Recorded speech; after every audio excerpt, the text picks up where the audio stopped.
الدنيا. وأبو شكرا. الدنيا مين؟ ما بتعرفي. أصدقائي ما كبار. أبو الدنيا أبو الهول. أي ممكن.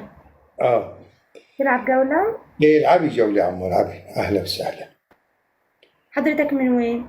أنا من سوريا يا عمي، أهلا وعايش وسهلا. بالسويد كمان. نعم. كنت بدي أسألك أمي هون. الحمد لله أنت مسلمة مو شيخ عمي؟ أي الحمد لله. الحمد لله على نعمة الإسلام. في سؤال لازم نحن نسأل نفسنا فيه على طول. عرفتي شلون؟ أنا سألت نفسي كثير مرات هالسؤال هذا، بالأخير وصلتنا نتيجة من سنة 1990. الله يحميكي، أنت ما بتوعدي لأني يمكن ما كنت خلقانة طبعا أكيد. إيه عرفتي شلون؟ نعم. وصلت لنتيجة. هل سألت نفسك ليش أنت مسلمة يا عمي؟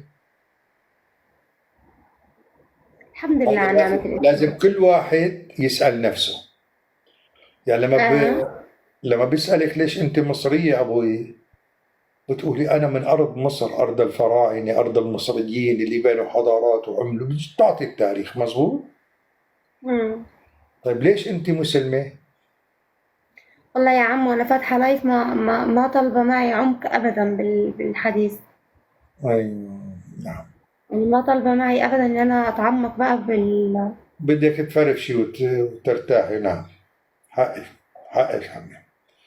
هذا إيه أقل من والله. حقك كمان، لأنه الإنسان اللي بيكون مقموع ومضطهد ومذلول ما بده يقعد يفكر بأي شيء.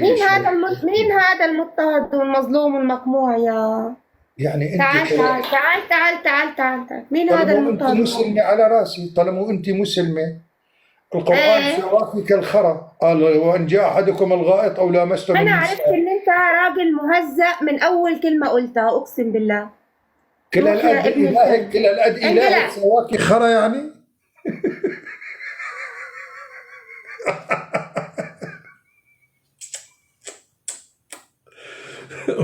يعني هي مو مذلولة يا أخوان صدقا.